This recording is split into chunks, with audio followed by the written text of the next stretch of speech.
On this episode, be a psychic.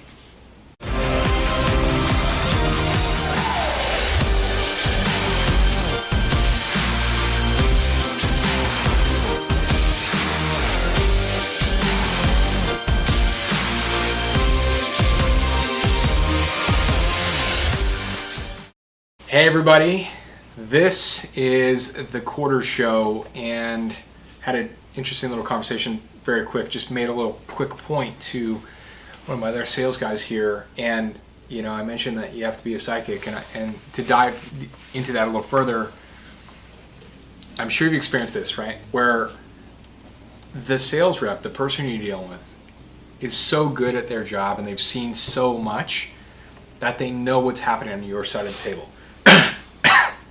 They know what you've been through. So for example, if somebody says, if somebody says something that's completely tailored to you and say, look, it looks like, you're probably dealing with this problem and you've got this happening over here and this, and they paint that picture, they do it so well that you're sitting there thinking, kidding me? This guy's a damn psychic, and that's what you want. The easiest sale to make is the one when you're so good and you know what's happening on their side of the table so well that you're practically a psychic and you're saying, look, here are the problems you're dealing with, or blah, blah, blah, or this or that, or that's happening, or I bet that's happening, or whatever. You paint that picture, and then you solve that problem with whatever product you're bringing in. Conversely, one of the hardest sales to make is when you're going in and you're just pitching something, endlessly pitching something to people, trying to convince people that what you're saying is true, trying to convince people that what you're saying is the best player, whatever. That's an efforty sale. You have to go around, you have to try and convince people and win people over.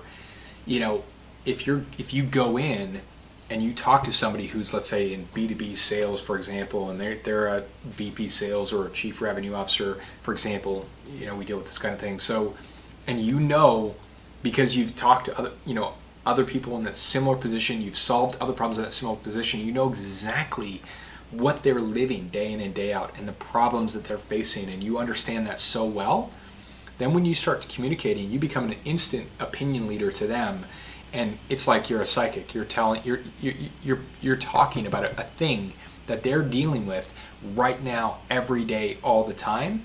And when you kind of run through that and you explain that, and then you dovetail in your product or solution and how it solves that, you're going to win a lot more confidence with them. They're going to be thinking, this is legit, we need to do this, as opposed to the person who's just trying to convince people and hawk some product. It's an uphill climb with that.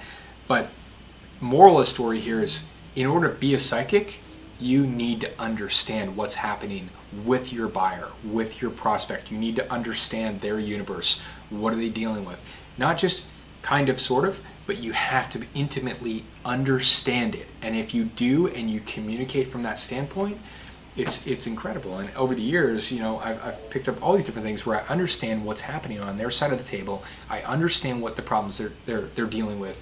I truly understand what's going on, and therefore, the beginning of my call, when it's my turn to speak, I can sort of just talk about it in the most authentic fashion and depict that exact scene where they say, my God, yeah, this describes us exactly. This is exactly what we're dealing with, right?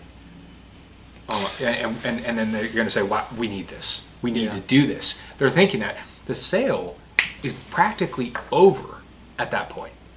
Now it's just winning everybody else on board and moving it into logistics, moving it into selling and handling type thing, and through the sales cycle to logistics. But I tell you, if you're just pitching, you're just convincing, that's effort. That's effort, because you're just trying to convince somebody, this is the next latest greatest hot product, or this, you need this, here's why, as opposed to saying, like, I get this person, I understand what their day looks like, I know what their problems are, I know what's going on in here that they're hitting up against, and I know how to solve it with blah. Yeah, it's like we saw a stat recently where I think there was some, correct me if I'm wrong, but there was something like some millions of sales calls tabulated or looked at, and there was a graph that showed like the not very effective salesperson. I think it was having to do with the Challenger sale, but the not very effective salesperson, it showed the graph does a lot of talking at the beginning of the call, And the more effective salesperson does more talking near the end of the call. And the point is not just necessarily where to talk. The point is like pointing at what's happening there, right? And so then you get into a salesperson needs to ask questions, right? We think, oh, you've got to ask questions. Ask your prospect questions. But you probably experienced, and I've experienced, when an ineffective salesperson, not ineffective, but like brand new or doesn't really understand why they're asking the questions they're asking. They just have a list of questions to ask in order to keep asking questions. Keep it going, yeah. In order to keep the thing going. And it's like these, sometimes they aren't relevant, whatever, and you can kind of feel it, you can sense it, you know it's not right. But the real pro is in your world. And he's asking questions that you go, that is what I'm thinking about, right? So the more that you can up your game, right? Even just now, right? So I've been with Richter. January 1st, it'll be 6 years. It's my one and only sales job I've ever had. Yeah, I'm very January proud. 1st. January 1st. Congrats. Yeah. I did the training and I just looked at my inbox. January 12th was my first January email. 1st, you hired yourself. 2012. I hired myself. We didn't even hire Ben. He hired himself. I knew people in the company, so I just got my own email set up and started my own thing going and just brought myself on board. But so 6 years into this, right, so I'm having a conversation just before this show with a client who we're doing strategic relations for, which is where we are heavily invested in their sales enablement. And I don't even know, honestly, his product. I don't know fully his product, but I know the sales process. And so he's asking me, and this is a guy who's twice my age, well, not twice my age now.